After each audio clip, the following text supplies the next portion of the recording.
Duka itu tidak datang dengan gaduh,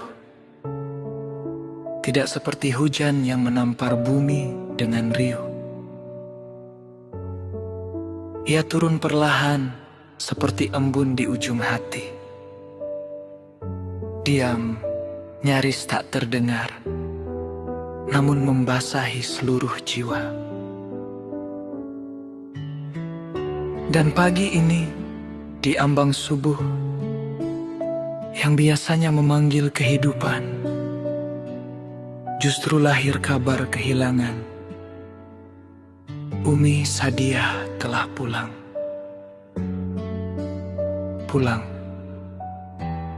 Bukan sekadar pergi, melainkan kembali ke sumber segala cinta. Ia bukan hanya guru, ia adalah rumah. Tempat kami pulang saat letih. Tempat kami belajar bukan sekadar membaca kitab, tetapi membaca makna hidup yang tersembunyi di baliknya. Sejak belia, langkahnya telah ia wakafkan di jalan ilmu yang panjang dan sunyi. Dari Al-Huda di tanah Gorontalo, menyeberang ke Al-Hairat di Palu, hingga menetap dalam pengabdian di Al-Hairat Tilamuta, yang tak pernah ia ukur dengan usia atau hitung dengan lelah.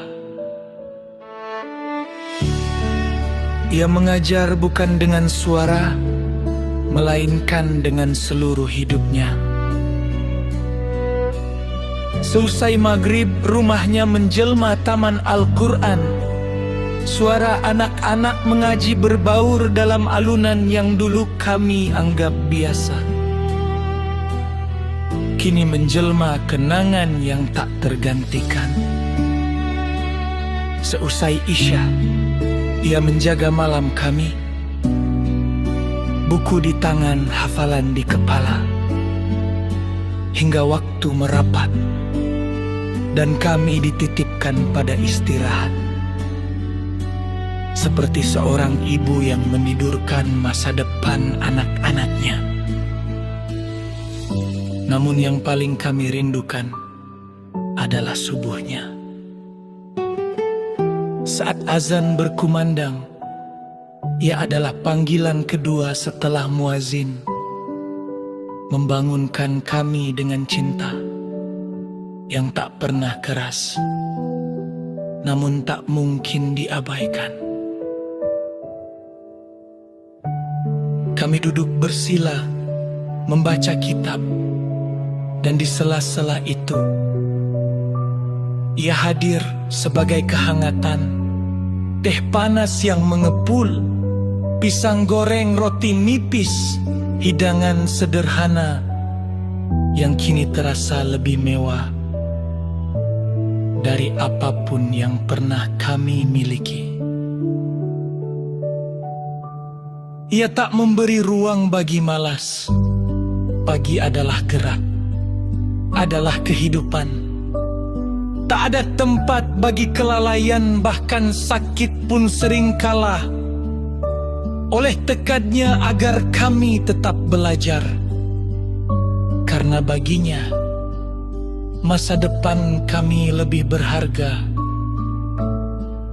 dari kenyamanan sesaat. Dan di tengah semua itu, yang paling lelah adalah ia sendiri. Saat kami berangkat ke madrasah, rumah memang sunyi.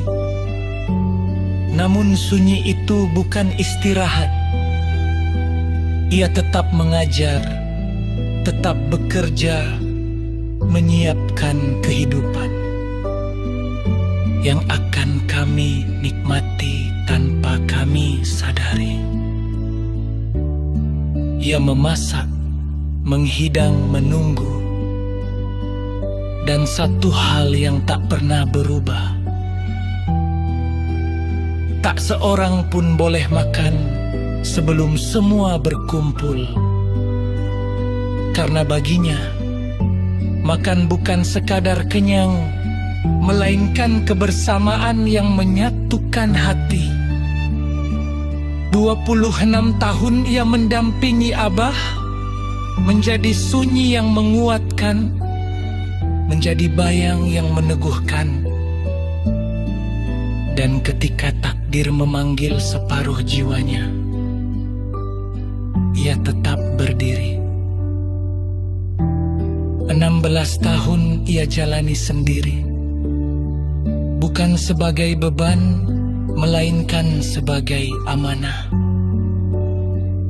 Ia tetap di tempat yang sama, mengajar, membimbing,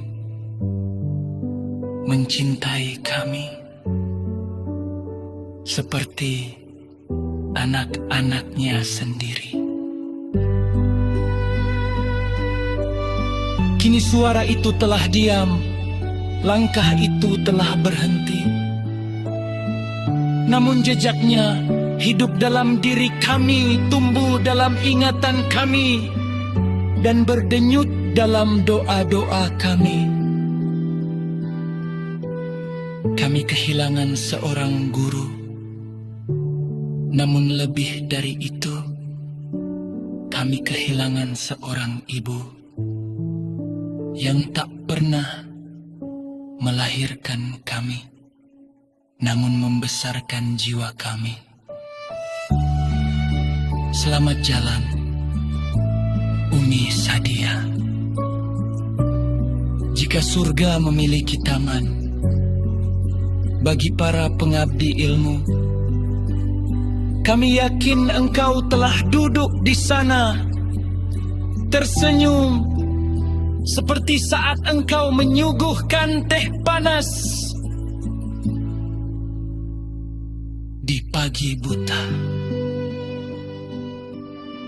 Dan kami akan terus merindukan rumah itu